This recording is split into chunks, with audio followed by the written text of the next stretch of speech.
So today I have the privilege of announcing Dani Grant from Cloudflare here kind of locally.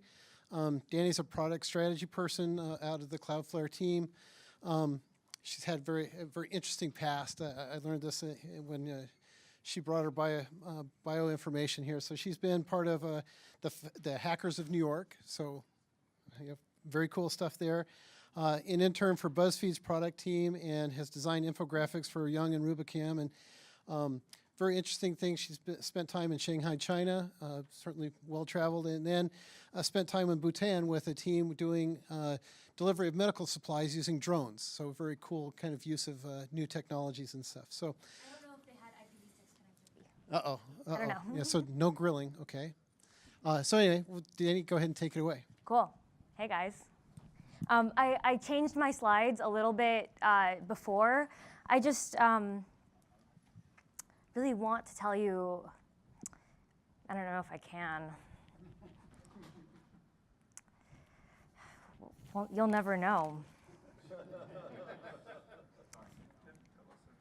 I just want to correct the rumor. Who started this rumor that there are no DDoS attacks over IPv6? Is that Frank?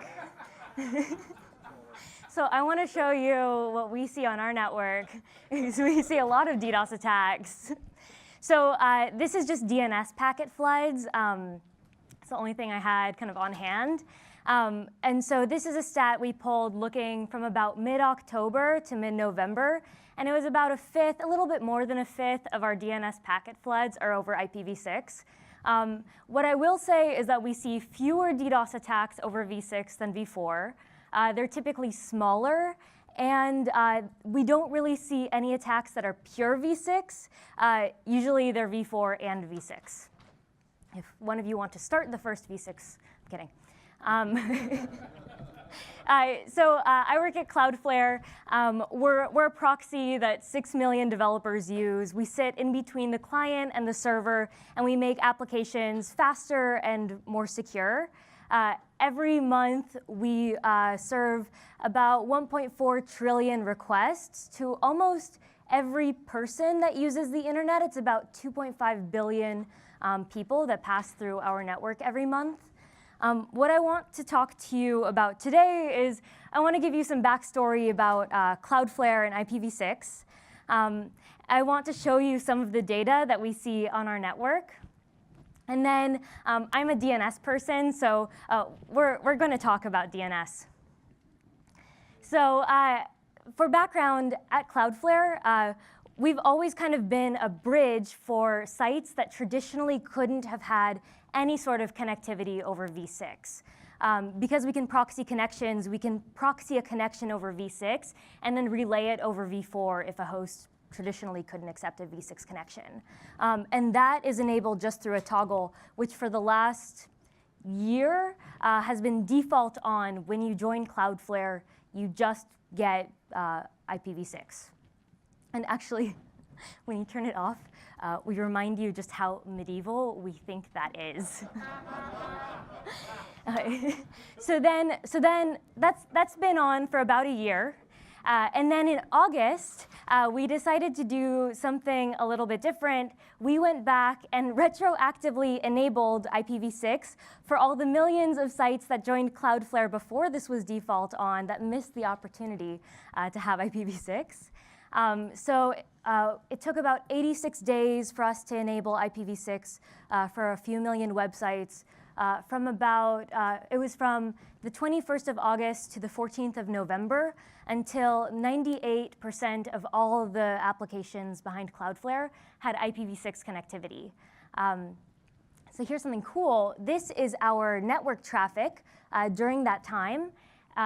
So as the number of applications on Cloudflare that could connect over IPv6 grew, the amount of traffic on Cloudflare over v6 grew as well. So at the start, we had about 3% traffic over v6.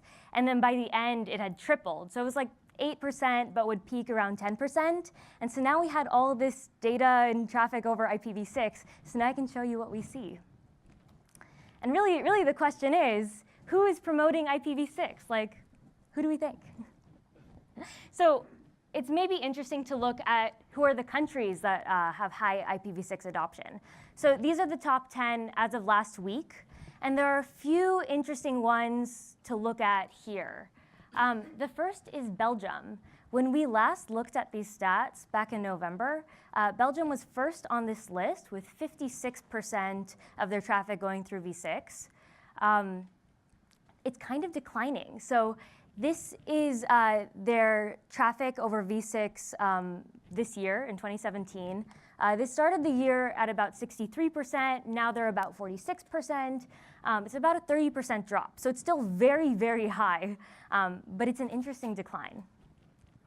So there's another one that's interesting here. Do you guys know why Ireland's numbers are so high? Facebook, yeah. Facebook registered their V6 address space in Ireland. And Facebook does just an enormous amount of V6 traffic. 81% of the traffic that Facebook does through Cloudflare is over V6. And it's just, it just accounts for so much traffic that it's actually almost 7% of the total V6 traffic through Cloudflare. OK, so what else is interesting here in this countries list? There are 2 countries that are new to this list that weren't here back in November. The first is Japan, which has had like a slow and steady incline in V6 traffic. And then the second is Mauritius. And this is a total mystery to us. If anyone has answers, please let us know. All of a sudden, on Tuesday, we don't know. Yes? There was a conference last summer, and they've actually been building up to it. I spoke at the Mauritius conference. So, OK, so what is your name? Joe Klein. OK, so Joe Klein says there's a conference, and they're building up to it. But what is this? Oh, no, this was a conference last summer, and basically they had planned to enable it this year. OK. They actually discussed how they were implementing it and everything else. It was pretty fun. OK. So they've enabled it. So they went from 5% of their traffic over V6 to 4 times that. And I don't know, it's pretty cool. So what else is interesting? The other interesting thing is looking at who are the networks that are promoting IPv6.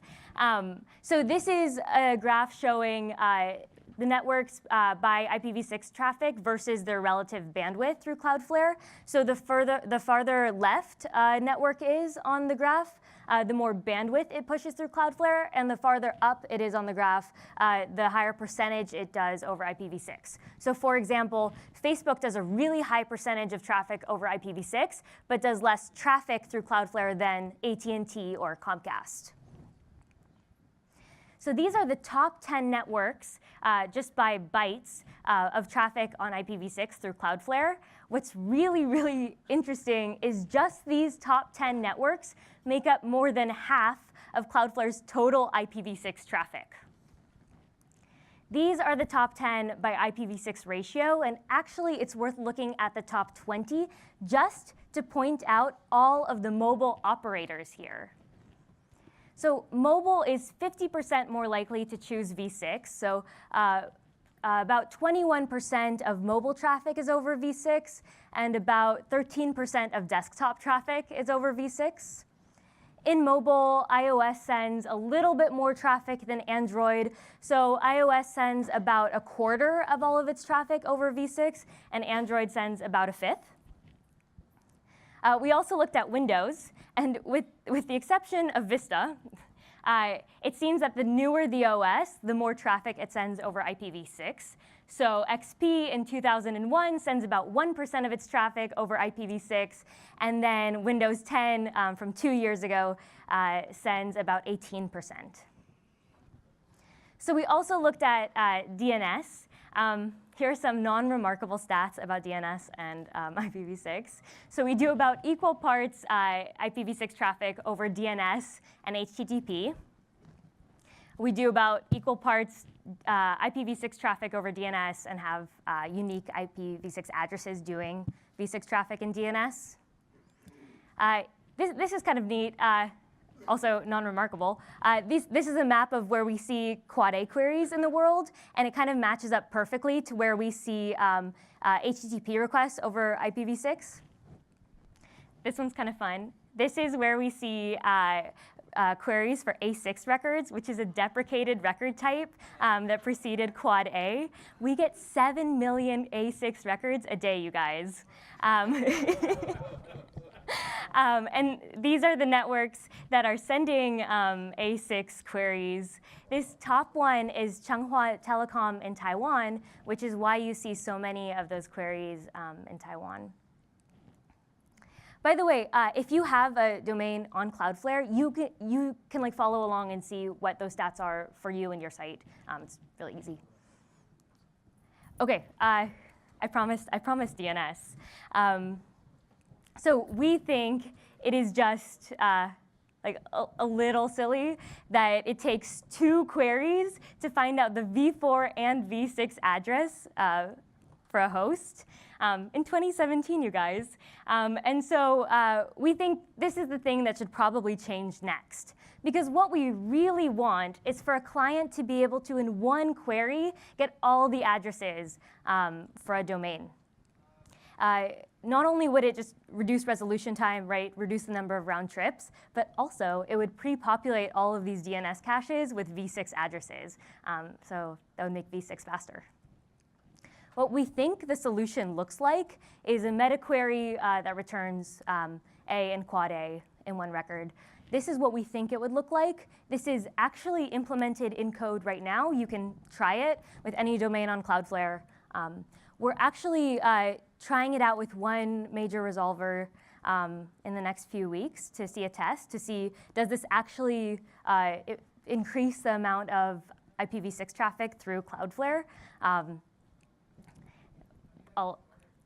Next conference in Mauritius, I'll let you know. So this is we're intending to go through the standards track as well. This is an early draft that we submitted back in March. And we'll submit another draft, but we're kind of looking for feedback and like the proof of concept first. And anyone else that's interested in testing, we're very interested in testing this. We would love to work with you guys. Cool, thank you. Do you guys have questions? You mentioned about Belgium. Yes. Oh, yeah. You can be as loud as me. About the Belgian Yes. case that you mentioned, I find that's pretty interesting. Do you have a explanation why the traffic dropped? No. The way to get an explanation is to look at which networks are sending traffic now and the distribution of them. Probably what's happening is that the distribution of networks have changed. So one telecom that was very prominent in doing so much IPv6 traffic is now just serving less of the traffic in Belgium. I'm not sure. I'm making hypotheses. Okay, thank you. Actually, does anyone know? Anyone here? I feel like someone in this room knows.